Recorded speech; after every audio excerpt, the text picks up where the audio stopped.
실었는데요. 26절까지 보겠습니다.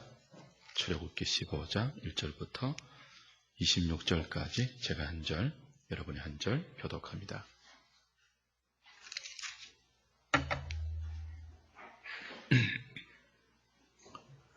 이때에 모세와 이스라엘 자손이 이 노래로 여호와께 노래하니 일렀으되 내가 여호와를 찬송하리니 그는 높고 영화로우시며 말과 그 탄자를 바다에 던지셨음이로다.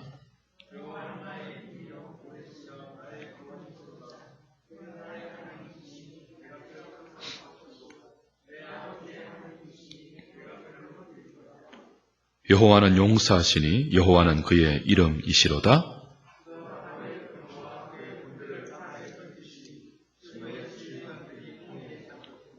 깊은 물이 그들을 덮으니 그들이 돌처럼 깊음 속에 가라앉았도다.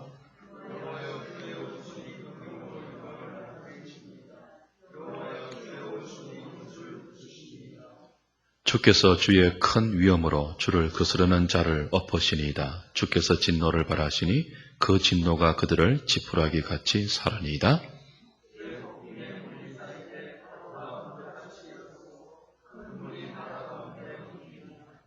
원수가 말하기를 내가 뒤쫓아 따라잡아 탈취물을 나누리라. 내가 그들로 말미암아 내 욕망을 채우리라. 내가 내 칼을 빼리니 내 손이 그들을 멸하리라 하였으나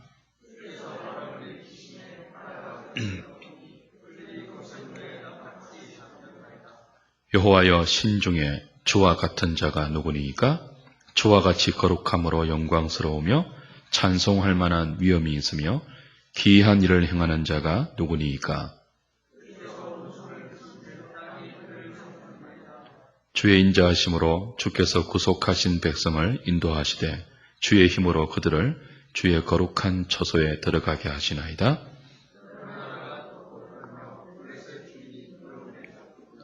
에돔 두령들이 놀라고 모압 영혼이 떨림에 잡히며 가나안 주민이 다 낙담하나이다.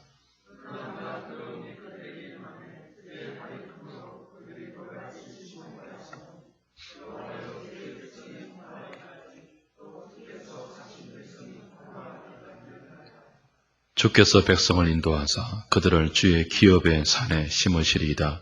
여호와여 이는 주의 처소를 삼으시려고 예비하신 것이라. 주여 이것이 주의 손으로 세우신 성소로서이다. 바로의 말과 병거와 마병이 함께 바다에 들어가매 여호와께서 바닷물을 그들 위에 되돌려 흐르게 하셨으나 이스라엘 자손은 바다 가운데서 마른 땅으로 지나간지라.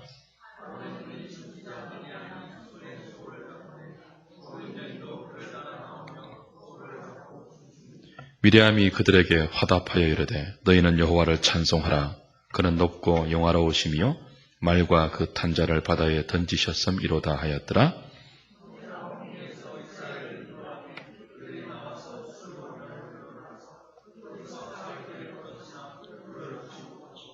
마라에 이르렀더니 그곳 물이 서서 마시지 못하겠으므로 그 이름을 마라라 하였더라.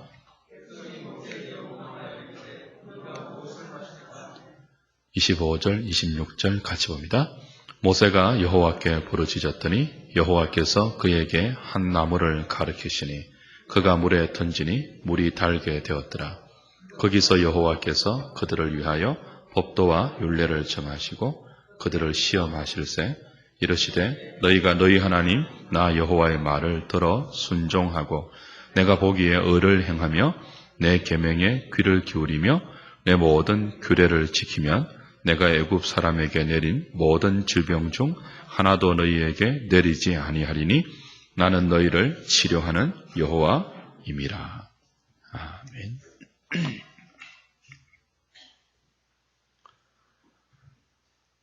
홍해가 갈라지는 기적을 경험하고 이스라엘 백성이 애굽을 나왔습니다. 그리고 홍해 건너 이편에서 오늘 본문에 나오는 주와 같은 신이 어디 있습니까? 놀라운 구원의 감격을 모든 백성이 찬송하고 있는 것이 우리가 읽은 본문의 내용이죠.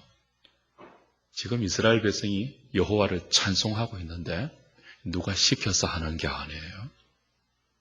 조금 전에 경험한 놀라운 그 구원의 기적, 뒤쫓아오는 바로의 군대들을 다 홍해 바다에 수장시키고 자신들만 그 바다를 마른 땅같이 안전하게 건너게 하신 위대한 하나님의 구원을 경험하고 그들은 그 구원의 감격을 이렇게 노래하고 있죠. 누구든지 하나님의 구원을 경험하면 그 구원의 놀라운 그 능력을 깨닫게 되면 시키지 않아도 하나님을 노래하게 됩니다. 오늘 이들이 그 찬양하고 있는 이 노래의 주된 내용이 뭐예요? 하나님께서 영화롭고 높고 위대하시다는 거죠.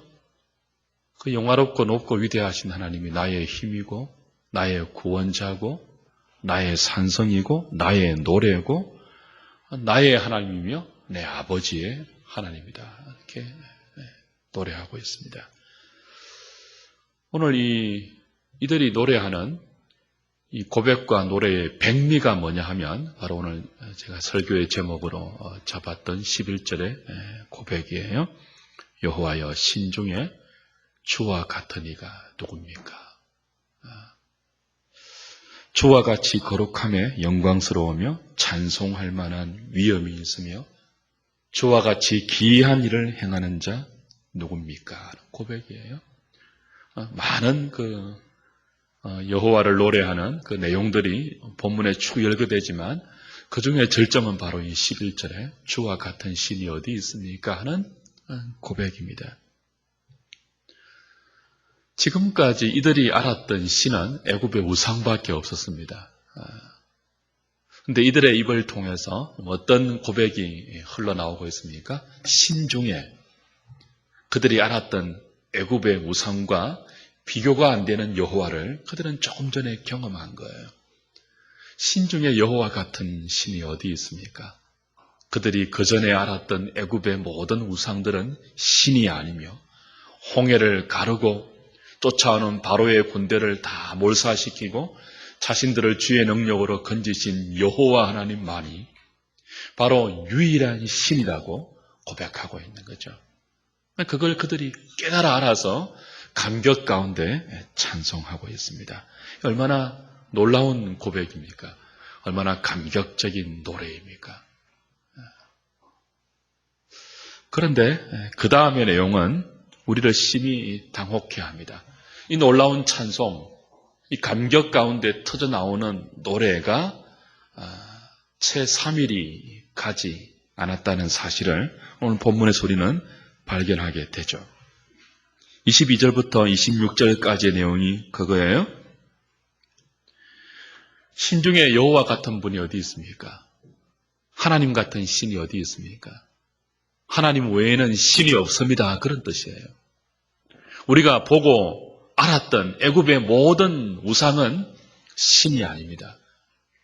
우리를 구원하신 여호와 하나님만이 우리의 신입니다. 유일한 구원자이며 신입니다. 정말 놀랍게 감격스러워하면서 찬양했던 이들의 찬양은 며칠 갔다고요? 3일밖에 안 갔어요. 수르 광야에서 마실 물이 없었을 때 그 놀라운 감격에 찬 노래는 실종되고 그들의 입과 그들의 심령 가운데서 하나님을 향한 모세를 향한 원망이 터져나왔죠. 마실 물이 어디 있느냐? 여호와 같은 신이 어디 있습니까? 라는 찬송이 마실 물이 어디 있느냐라는 불평으로 바뀌는데 3일이면 충분했습니다. 놀랍지 않습니까? 한 달도 아니고 2달도 아니에요. 3일밖에 안 걸렸어요. 3일 전에 여호와를 향하여서 고백했던 그들의 감격과 그들의 진심은 다 어디로 갔습니까? 아마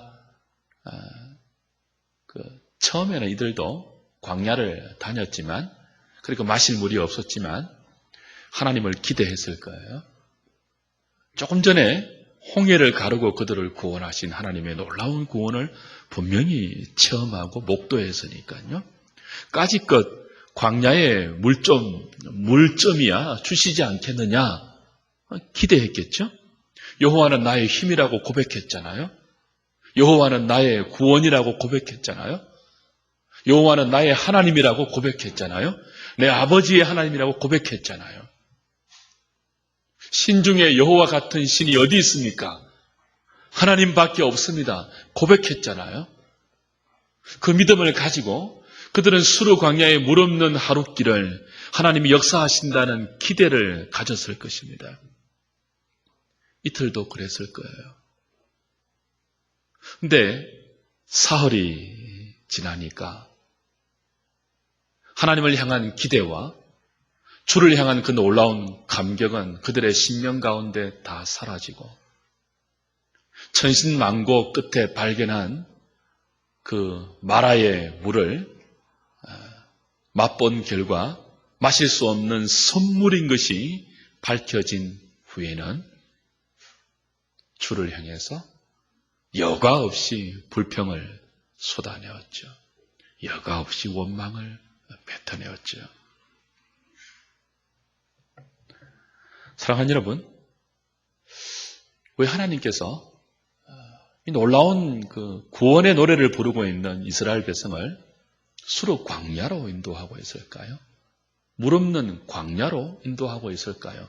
사실 모세가 인도했다고 본문에 되어 있지만 우리 알잖아요. 모세를 통해서 이스라엘을 물 없는 수르 광야로 인도하신 분이 누구라고요? 여호와 하나님이십니다. 그들이 조금 전에 고백했던 신 중에 여호와 같은 신이 누구입니까? 라고 그들의 입을 통해서 고백을 받아낸 바로 그 여호와 하나님이 그들을 물 없는 수르 광야로 인도했다고요. 왜 그럴까요? 그 놀라운 구원의 감격을 노래로 찬송으로 하나님께 고백한 이들을 미쁘시게 보시고, 그렇죠? 이왕이면 선물 이전에 단물을 먼저 경험시켜주면 안 됩니까? 물 없는 수르 광야의 사흘길 다음에 마라의 선물을 주시지 않고 바로 단물을 주실 수도 있잖아요. 근데 왜 그렇게 하지 않고 단물을 주시기 전에 선물부터 주셨을까요? 존 칼빈은 이 구절을 추석하면서 이렇게 해석했습니다. 여호와께서 이들을 단물이 아니라 선물을 먼저 주신 것은 이들 속에 있는 쓴 뿌리를 드러내기 위해서다. 그렇게 말했죠. 놀라운 통찰이에요. 정확한 추석입니다. 왜 그렇게 했다고요? 왜 단물보다 선물을 먼저 주셨다고요? 조금 전에 여호와 같은 신이 어디 있습니까? 라고 고백했던, 조금 전에 여호와가 나의 힘입니다. 나의 구원입니다. 나의 모든 것입니다. 라고 고백했던 이들이 누구인지를 보게 하기 위해서라고 칼빈이 해석한 거죠. 사랑하는 여러분, 우리가 기억해야 될 구원의 진리가 하나 있습니다. 왜 하나님께서 당신의 모든 능력을 동원해서 홍해를 가르고 이들을 애굽에서 건져냈었습니까? 왜 그렇게 하셨죠? 17절을 보면 하나님의 구원의 목적이 분명히 밝혀져 있죠. 17절 읽어볼까요? 시작.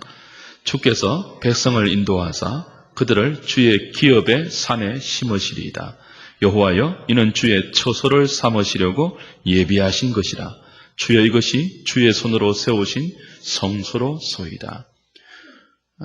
주께서 백성을 인도하사, 그죠? 왜 인도하시죠? 뭐 하시려고?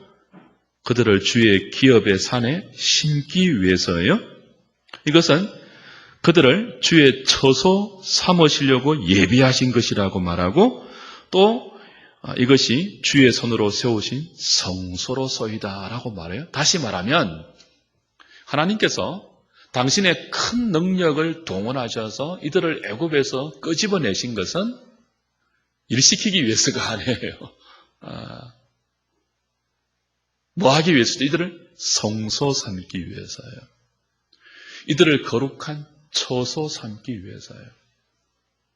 이스라엘을 성소 삼기 위해서예요. 성소는 거룩한 하나님의 집을 말하죠. 그 이스라엘에게 하나님이 집을 삼아서 이들과 영원히 함께 하시기 위해서 이들을 불러내신 거예요. 애굽의 종되었던 이들을 불러내신 이유가 뭐라고요? 이들과 영원히 함께하면서 이들을 거처 삼아, 이들을 성소 삼아 그들과 동행하기 위해서입니다. 일시키고 부려먹기 위해서가 아니에요. 이들을 통해서 무엇인가를 이루기 위해서가 아니에요. 이들과 함께하기 위해서죠. 이들을 거처 삼기 위해서죠. 이들을 거룩한 성소 만들기 위해서죠. 정말 놀라운 은혜입니다. 하나님은 이스라엘을 택해서 그들을 거처 삼아 그들 가운데 거하시면서 영원히 그들 가운데 거하시면서 하나님의 모든 생명과 거룩하심과 하나님 안에 있는 기쁨과 영원한 영광과 하나님에게 있는 모든 좋은 것들을 그들과 함께 하시면서 그들에게 나누어 주시고 그들과 교제 가운데서 함께 분여해 주시기를 원하셨죠. 이스라엘을 택하시고 이스라엘을 부르신 것은 바로 그것을 위해서입니다. 그들과 함께하면서 하나님의 하나님 되심을 그들에게 나눠주기 위해서입니다. 하나님의 생명을, 하나님의 안식을, 하나님의 기쁨을, 하나님의 모든 충만한 선하신 성품들을 그들에게 나눠주기 위해서예요. 함께 하시면서 말해요.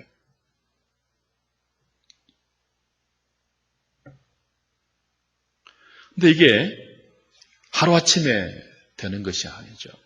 하나님은 그들을 하나님의 처소 삼아서 그들과 영원히 동행해 주시면서 하나님의 기쁨에 그들을 동참시켜 하나님의 거룩함에 그들을 동참시켜 하나님의 기쁨이 그들의 기쁨이 되는 복을 구원이라는 이름으로 지금 이루어가고 계십니다. 근데 이게 하루아침에 안 된다고요. 영원히 하나님과 함께 할 수 있는 복을 받아 하나님의 백성이라는 이름으로 하나님의 성소라는 이름으로 하나님과 동행하면서 하나님의 기쁨에 동참해야 될 이들의 수준이, 이들의 상태와 지금 이들의 모습이 어떠하다고요? 그게 이제 주와 같은 신이 어디 있습니까? 라고 고백했던 이들이 3일 만에 마실 물이 없어서 불평하는 모습에서 드러나는 거죠. 그렇죠? 하나님은 이들을요, 하나님의 기쁨에 동참시키기 위해서 하나님의 복을 이들의 복으로 누리게 하기 위해서 하나님과 영원한 동반자 삼기 위하여 구원을 베푸시고 있습니다. 그런데 영원히 하나님과 함께해야 할 이들은 하나님을 기뻐하지 않는 상태에 있습니다. 조금 전에 노래했지만 하나님이 기적을 보여주고, 그죠? 하나님의 능력을 보여주고 어려움 가운데서 고난 가운데서 건지시면요, 주와 같은 분이 어디 있습니까? 노래하고 감격하고 기뻐하는 이들이지만 3일만 마실 물이 없으면, 3일만 양식이 없으면, 3일만 어려움이 닥치면 하나님을 기뻐하기는커녕 마실 물이 어디 있냐고, 먹을 양식이 어디 있냐고, 이러려고 불러냈냐고. 이건 다음 주에 계속 그런 내용이 반복될 거예요. 하나님과 함께함을 기뻐하지 않는 족속이 하나님의 능력으로 구원해낸 하나님의 백성이라는 이스라엘입니다. 애굽 사람들이 아니에요. 불신자가 아니에요. 하나님의 능력으로 구원해낸 이스라엘이 그렇다는 거예요. 그걸 드러내기 위해서 하나님은 수르 광야로 그들을 인도하시죠. 그리고 단물을 주시기 전에 선물부터 먼저 주시죠. 너희가 누구인지를 보라는 거예요. 영원히 하나님과 동행하면서 하나님의 성소가 되어서 하나님의 거처가 되어서 함께 하신 하나님을 기뻐하면서 하나님의 생명을 그들의 생명으로 누리면서 하나님의 영광을 그들의 영광으로 누리면서 영원토록, 조금 전에 고백, 어떤 고백이에요? 주와 같은 신이 어디 있습니까? 이 고백을 영원토록 해야 할 사람들이 이스라엘 사람들이에요. 근데 이들이 어떻다고요? 마실 물이 없으면 3일 만에 변하는 사람들이라니까요. 그걸 보여주시는 거예요. 하루아침에 안 되죠. 신약식으로 말하면 중생의 은혜를 받았지만, 그래서 새로운 본성을 하나님의 선물로 받았지만 여전히 그들 가운데 무엇이 있다고요? 옛사람의 본성, 죄의 습성, 부패한 심령이 여전히 존재하고 있는 사람들이 바로 구원받은 이스라엘 사람들이에요. 이 두 본성 가운데 지금 이들은요, 무엇을 더 좋아하는 사람들입니까? 하나님이 새롭게 주신 새로운 성품, 하나님의 법을 기뻐하고 구원의 은혜를 찬송하고, 조금 전에 홍해 바다 이편에서 그들이 불렀던 노래는 새로운 본성으로 구원을 경험한 구원받은 성도가 부르는 새 노래입니다. 옛 노래가 아니에요. 인간의 위대함을 찬양하는 옛 노래가 아니에요. 하나님의 위대함을 찬양하는 새 노래이죠. 홍해 바다를 건너 이편에 있는 자만이 부를 수 있는 성도의 노래라고요. 이 성도의 노래는 중생한 자, 하나님이 주신 새로운 본성을 가진 자만 부를 수 있는 신령한 노래이죠. 그러나 그들이 3일 만에 발견한 것이 무엇입니까? 아니, 하나님께서 그들에게 확인시켜준 사실이 무엇입니까? 중생한 새로운 본성으로 구원의 놀라운 은혜를 노래했던 이들에게 여전히 무엇이 존재하고 있다는 거죠? 부패한 옛 본성, 틈만 나면 하나님을 대적하고 불평하고 원망하는 이 완악한 죄성이 여전히 하나님이 주신 새로운 본성과 더불어 그들의 속에 있다는 것입니다. 그리고 아직까지 그들은 무엇을 더 좋아한다고요? 옛 본성을 따라가기를 더 좋아하는 상태라고요.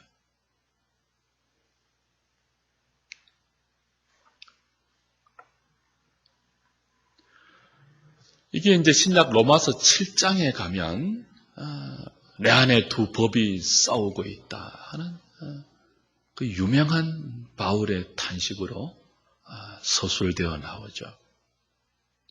구원이 무엇입니까? 택한 자를 하나님의 능력으로 불러서 중생케 하시잖아요. 근데 중생케 한 이들의 상태가 아직 어디에 있다고요? 수르 광야에서 사흘 만에 마실 물 때문에 원망하는 상태라고요. 조금 전에 하나님의 놀라운 구원을 노래했습니다. 신중의 주와 같은 신이 어디 있습니까? 근데 아직까지 이들의 상태는요, 이들의 수준은요, 여전히 옛 본성의 습성을 버리지 못하고 틈만 나면 그 옛 습성을 따라가서 하나님을 대적하는 상태이죠. 구원은 우리 속에 착한 일을 시작하신 이가 시작했죠. 홍해를 갈라서 그의 백성을 인도해낸 것으로 착한 일을, 구원의 착한 일을 시작했죠. 시작하고 나서요, 나머지는 니네들이 알아서 해야 하는 것 아닙니다. 빌립보서 1장 6절에서 바울이 뭐라고 고백했습니까? 우리 속에, 너희 속에 착한 일을 시작하신 이가 그리스도의 예수의 날까지 이루시리라. 시작하시고, 하나님이 시작하시고 우리가 이루는 것이 구원이 아니에요.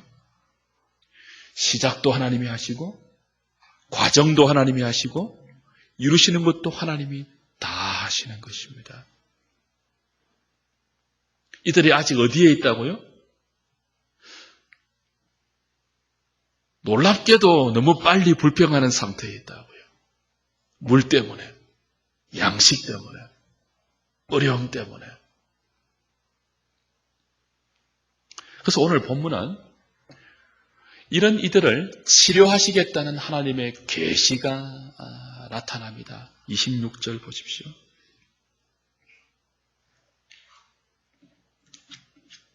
같이 읽을까요? 시작.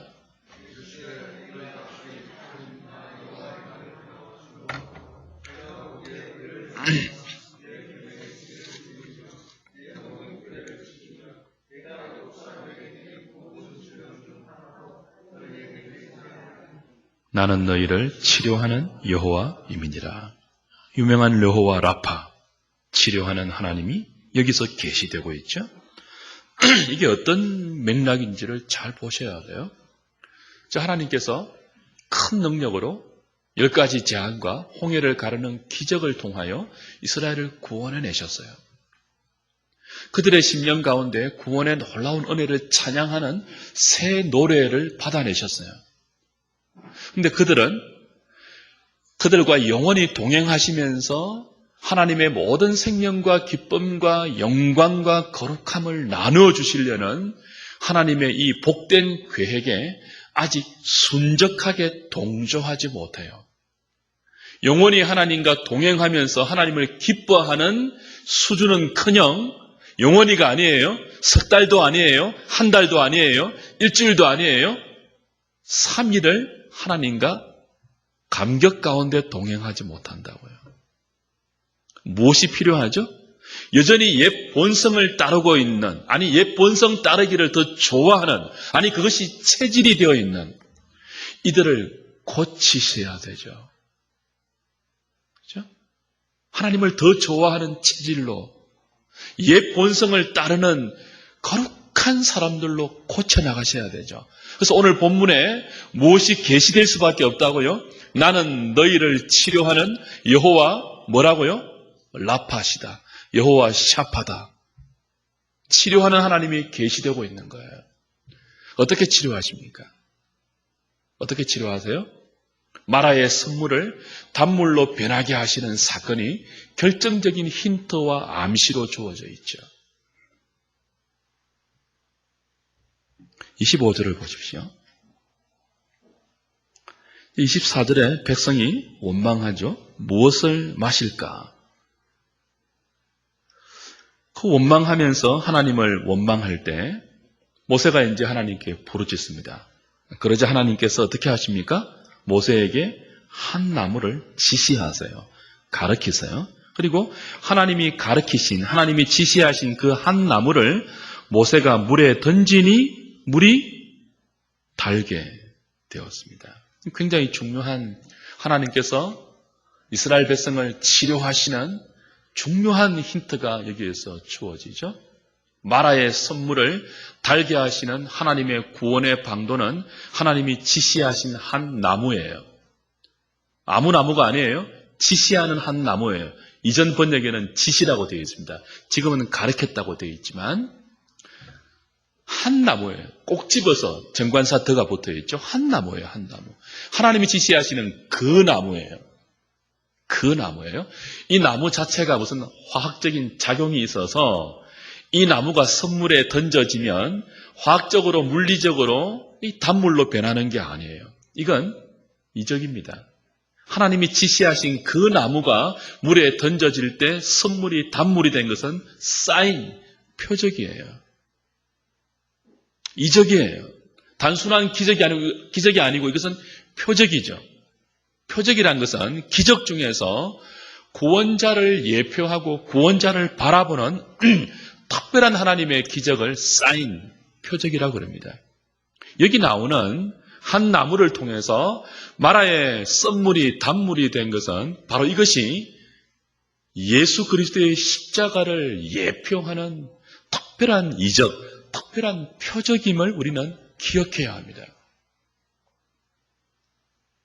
나무에 달린 하나님의 아들, 그것이 우리의 부패한 본성을 고쳐서 우리와 영원히 동행하시는 하나님을 즐거워하게 만드는 하나님의 구원의 방도이며 치료의 방도이며 은혜의 방도이죠. 무엇이요? 하나님이 가르치는, 하나님이 지시하는, 하나님이 우리에게 던지라고 말씀하시는 그 나무예요. 바로 그 나무예요. 십자가이죠. 그리스도의 십자가이죠. 십자가는 우리 인생 여정에서 만나는 모든 마라의 썬물을 단물로 바꾸어 주시는 하나님의 능력인 동시에 부패한 본성을 고치는 하나님의 지혜입니다. 우리에게는 예수 그리스도가 홍해를 가르고, 그죠? 애굽에서 이끌어내는 칭의의 순간에만 필요한 것이 아니에요. 예수 그리스도는 우리의 부패한 본성을 고쳐가시는 성화의 과정에도 결정적인 치료의 그 나무로, 치료의 유일한 원리로 하나님께서 우리에게 가르치고 있는 것이 바로 예수 그리스도입니다. 그리스도는 어렵다함을 받는 순간에만 필요한 것이 아니에요. 성화에도 영화에도 구원의 알파와 오메가는 하나님이 지시하는 바로 그 나무예요. 바로 그 아들이에요. 바로 예수 그리스도예요.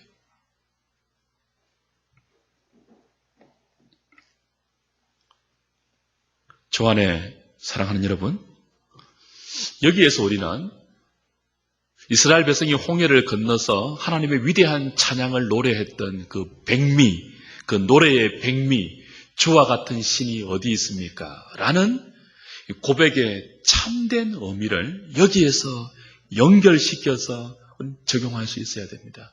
홍해를 가른 그 기적만을 보고 우리는 주와 같은 신이 어디 있습니까? 노래하는 것이 아니에요. 구원을 얻고 나서도 우리는 여전히 부패한 본성을 갖고 있고, 구원을 얻고 나서도 우리는 여전히요, 하나님을 쫓기보다는 세상을 더 좋아하는 미련한 옛사람의 본성을 여전히 갖고 있죠. 하나님은 이런 우리들을 끝까지 고치시고, 끝까지 새롭게 하시고, 끝까지 다시 만들어서 하나님을 기뻐하게 만드는 놀라운 분입니다. 우리가 알잖아요. 우리가 한두 번 하나님을 배반하는 것이 아니거든요. 한두 번 원망하는 것이 아니거든요. 광야 40년 내내 그랬다고요. 아니 가나안 땅에 들어가서도 그랬다고요. 신약 백성인 우리도 그런다고요. 착한 일을 시작하신 하나님께서 나머지를 우리에게 맡겨놓았다면 하나님과 영원히 함께 동행함을 기뻐하면서 주와 같은 신이 어디에 있습니까? 이 노래를 우리의 노래로 영원토록 부를 인생 아무도 없습니다. 우린 다 3일도 안 가서 찬송을 원망으로 바꾸는 패역한 존재들입니다. 미련한 인생들입니다. 하나님의 위대하심이 어디 있습니까? 이런 우리들을 끝까지 받아주시면서 시편 110편 3절입니까? 우리의 죄에 따라 다 갚지 아니하시고, 그죠? 우리의 처지에 따라 다 진노하지 아니하시고, 이런 우리들을 고쳐가시는 그리스도의 십자가를 통해서, 당신의 아들의 그 십자가를 통해서 이런 우리들을 또 고쳐가시는 하나님은 정말 위대한 분입니다. 우상은 그렇지 않습니다. 우상은 그 구원의 위험이 없다고요. 우상은 복채를 많이 바치거나 사람의 정성을 받아내어서 우리의 허망한 욕망을 충족시켜 준다고 속이는 잊지 않는 가짜신이지만 살아계신 유일하신 하나님은요, 당신의 모든 지혜와 당신의 모든 능력을 동원해서 하나님과 동행하기를 기뻐하지 아니하는 미련한 우리 인생을 본성부터 고쳐가시고 하나님을 기뻐하는 자리로 이끌어 가시며, 그걸 인격적으로 말해요. 우리를 우리에게 항복을 받아내시며 우리를 설득시켜서 우리의 진심을 다해서 주와 같은 신이 어디 있습니까? 고백하게 만드는 분이라고요. 에베소서 1장 우리 다시 한번 보실까요? 에베소서 강의할 때 우리가 다 확인한 사실이지만 에베소서 1장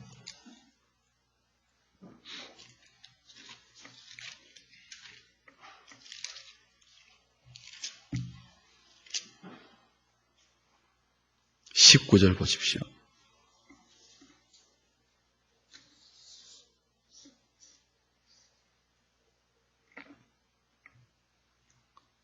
그의 힘의 위력으로 역사하심을 따라 믿는 우리에게, 그죠?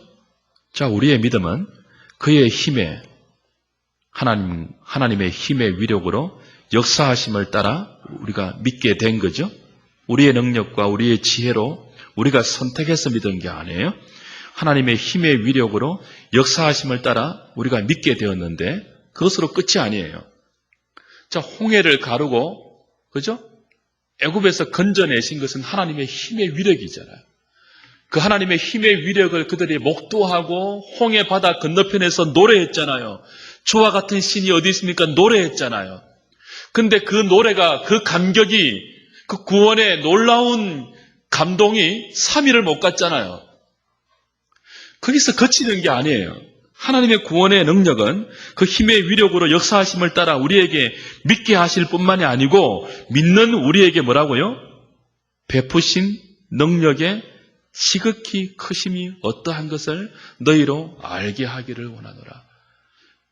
믿는 우리에게도 여전히 지극히 크신 능력으로 역사하고 계시다고요.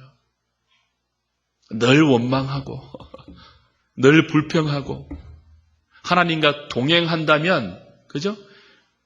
왜 이런 일이 일어납니까? 라고 하나님을 기뻐하지 않는 우리에게, 하나님보다 하나님의 그 무엇을 더 간절히 바라는 우리를 이 지극히 크신 능력으로 끊임없이 역사하셔서 마침내 우리의 진심을 다해서 하나님보다 위대하신 분이 없습니다. 하나님보다 기뻐할 만한 분이 없습니다. 하나님보다 즐거워할 만한 대상이 없습니다라고 우리에게 항복을 받아내시는 분이 하나님이시라고요. 그 하나님은 정말 신중에 여호와 같은 분이 누구십니까? 노래받아 마땅할 분이죠. 찬송받아 마땅할 분이죠. 어떻게 우리에게 이런 고백을 받아내실까요? 우리에게 이런 항복을 받아내시면서 정말 우리로 하여금 하나님과 동행함을 기뻐하고 감사하게 하실까요? 그게 이제 율례와 법도를 통해서 시험하는 거죠. 오늘 본문으로 다시 돌아갑니다. 25절 다시 보십시오.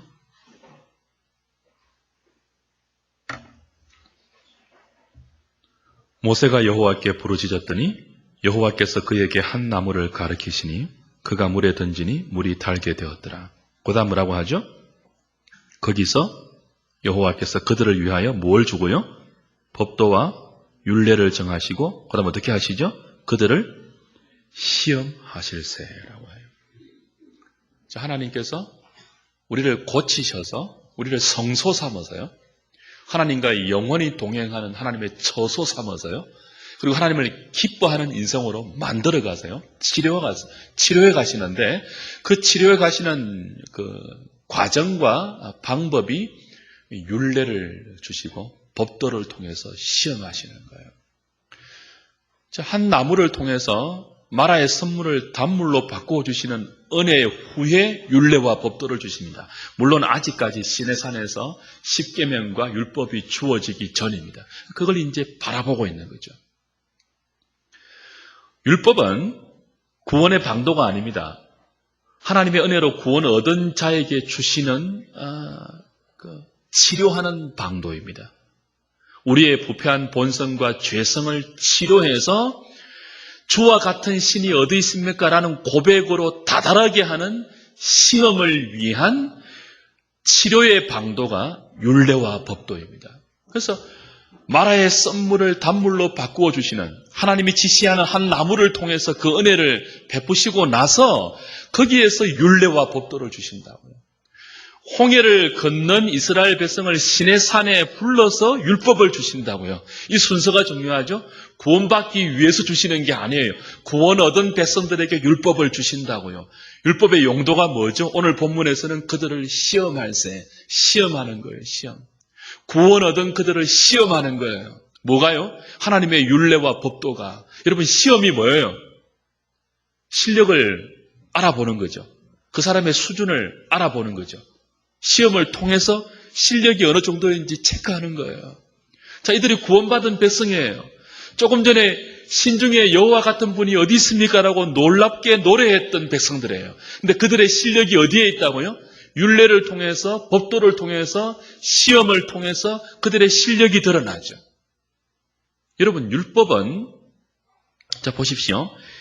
하나님이 주시는 율례와 법도 어느 것입니까? 26절에 어느 정도입니까?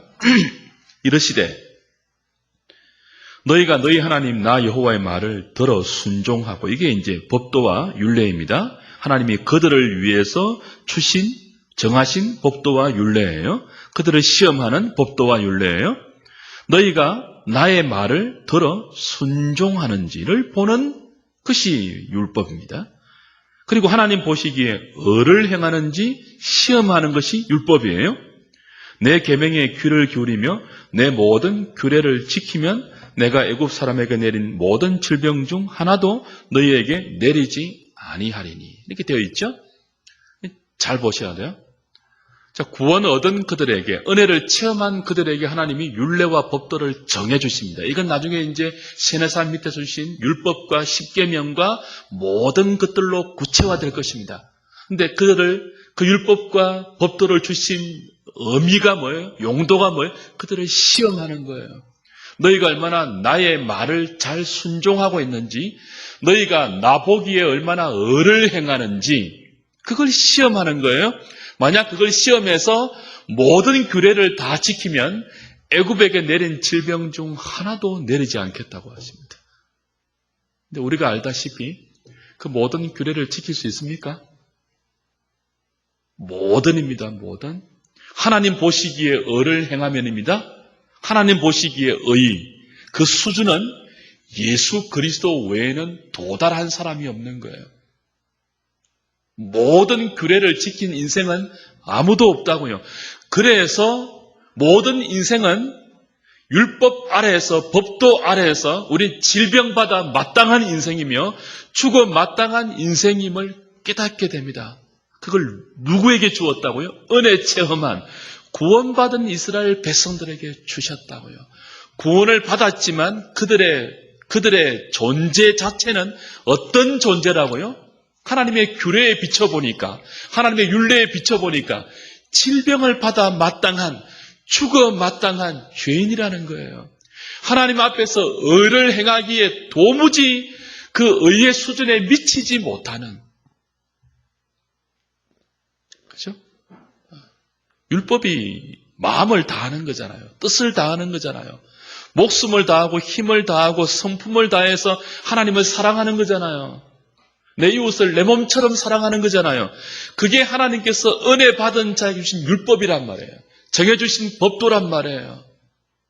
그걸 행할 때 하나님 앞에서 어려워진단 말이에요. 모든 것을 행할 때 마음을 다해서 하나님을 사랑하고 내 몸처럼 이웃을 사랑할 때 말이에요. 여기에 도달하는 자가 누가 있습니까? 아무도 없죠. 근데 한 나무, 하나님이 지시하신 한 나무 대신 그리스도, 예수님이 왜 33세 때에 십자가의 나무에 달렸을까요? 십자가는 두 가지 의미가 있죠. 하나는 뭐죠? 우리의 죄를 대속하는 대속의 의미예요. 택한 자를 위해서 하나님의 아들이 나무에 달렸습니다. 하나님의 진노와 저주를 담당하기 위해서 나무에 달렸습니다. 그것만 있습니까? 왜 나무에 달릴 때 33년의 인생을 사시고 달렸죠? 33년 동안 예수님 뭐 했습니까? 율법의 의를 다 이루신 거죠. 율법의 의를 다 이루신 거예요. 하나님이 정하신 법도와 규례의 의를 여호와 수준에 맞게 다 이루신 거예요.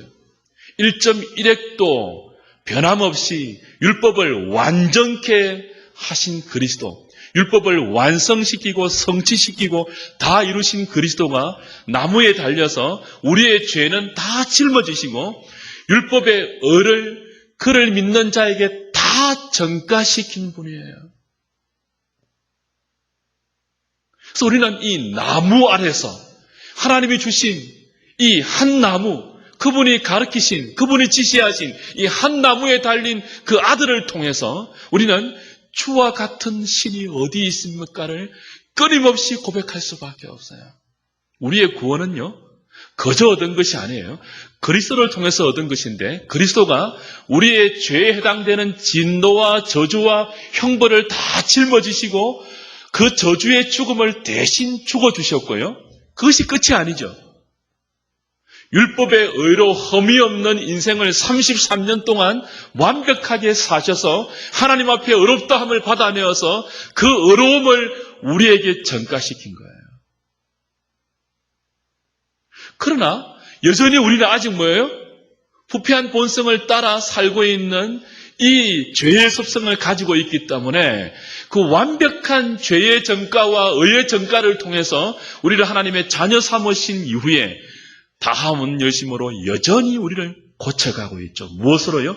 여전히 그 나무에 달린 십자가의 예수 그리스도와 그 아들과 아버지가 보내신 성령의 은혜를 통해서 우리를 여전히 고치시는데 무엇을 통해서요?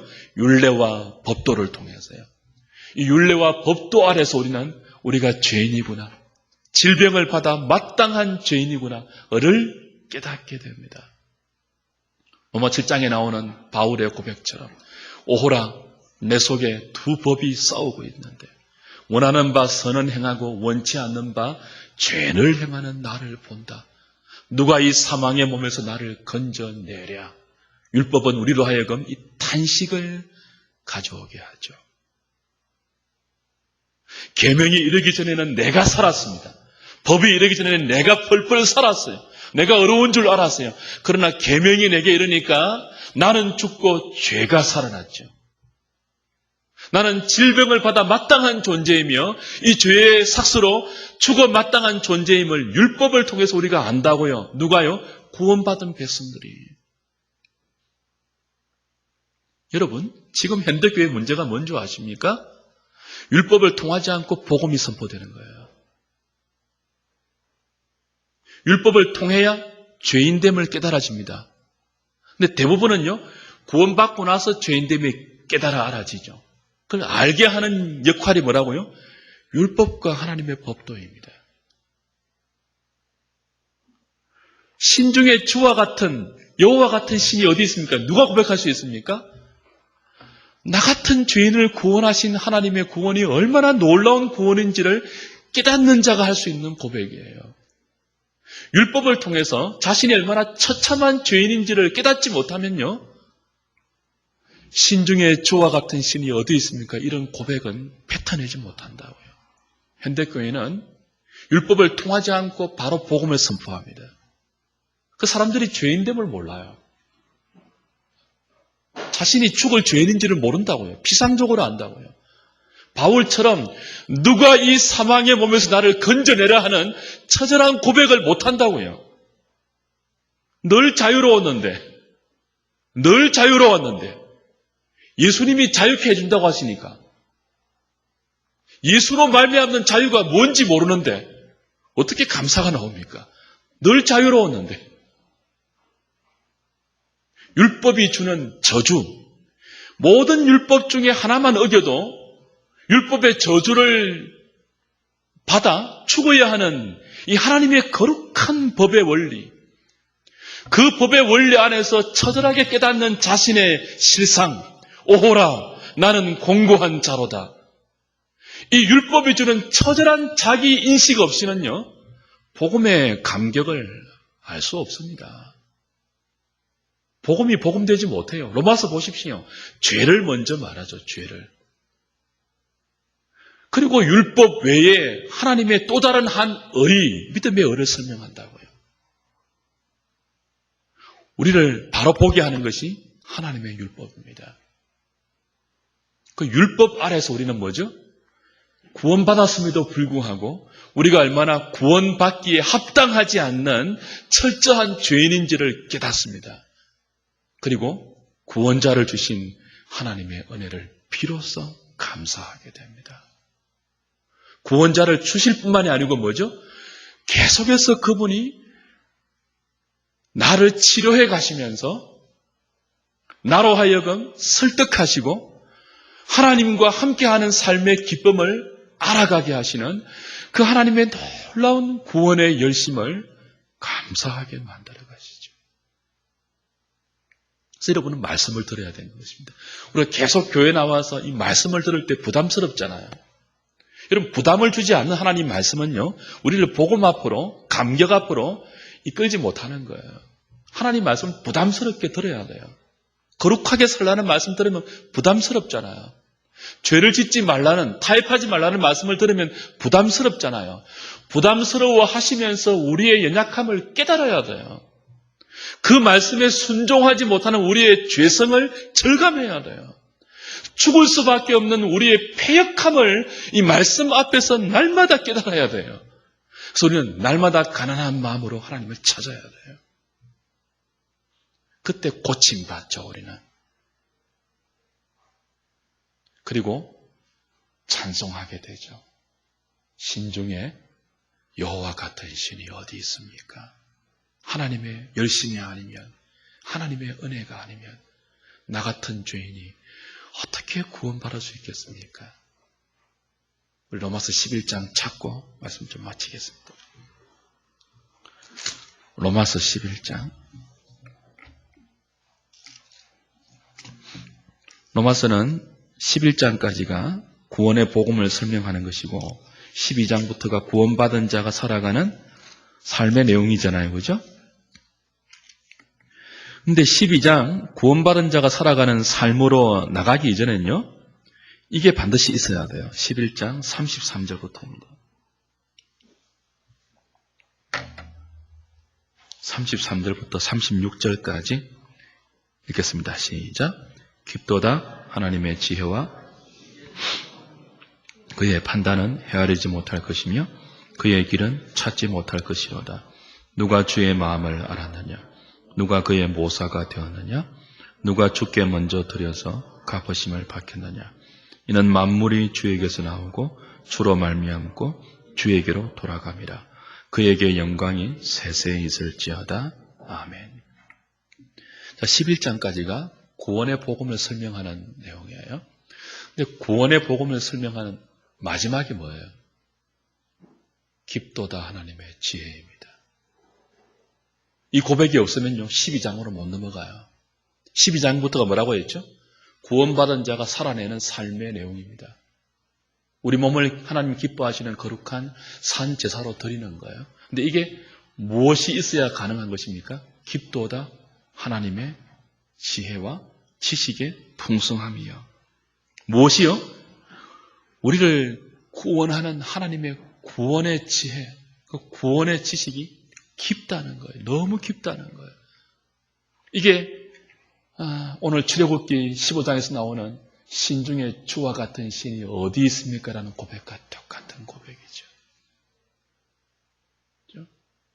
나 같은 것을 구원하시는 하나님의 구원의 지혜는 깊도다입니다. 여러분이 하나님께서 여러분에게 베풀어 주신 구원을 이렇게 고백해내지 못하면요, 구원받은 자의 삶을 살지 못해요. 이 치열한 생존 경쟁의 현장 속에서 독하지 않으면 살아남지 못한다고 부추기는 이 악착 같은 세상의 틈바구니 속에서 어떻게 양보하고 손해보고 희생하면서 말씀의 원리를 따라 살 수 있습니까? 하나님이 나와 동행하시면서 하나님을 기뻐할 수 있도록 나를 부지런히 인도하시고 버리지 아니하시고 나의 죄를 따라 갚지 아니하시고 나의 행동 따라 갚지 아니하시고 끝없이 참아내시고 받아주시고 인내하시면서 나를 또 고쳐가시는 그 하나님의 깊고 넓고 높고 큰 구원의 지혜, 모든 힘의 위력과 베푸신 능력의 지극히 크심을 우리가 깨닫고 그 구원의 놀라운 감격을 날마다 우리가 확인하지 못하면 로마서 12장으로 넘어가지 못하는 거죠. 우리를 치료하시는 여호와 라파입니다. 율례와 법도를 주시면서 우리 자신을 깨닫게 만들고 그리스도를 소망하게 만들어서 그리스도의 은혜로 평생 우리를 새롭게 해가시는, 그래서 우리로 하여금 마침내 깊도다 신중의 주와 같은 신이 여호와 외에 누가 있습니까? 그 항복과 고백을 받아내시는 하나님이십니다. 오늘 저녁에 기도하시면서 하나님이 그런 분임을 다시 깨달으시고 그 은혜에 대한 반응으로 우리의 남은 생애를 하나님께 잘 드릴 수 있는 저와 여러분 되었으면 좋겠습니다. 292장 찬송하죠.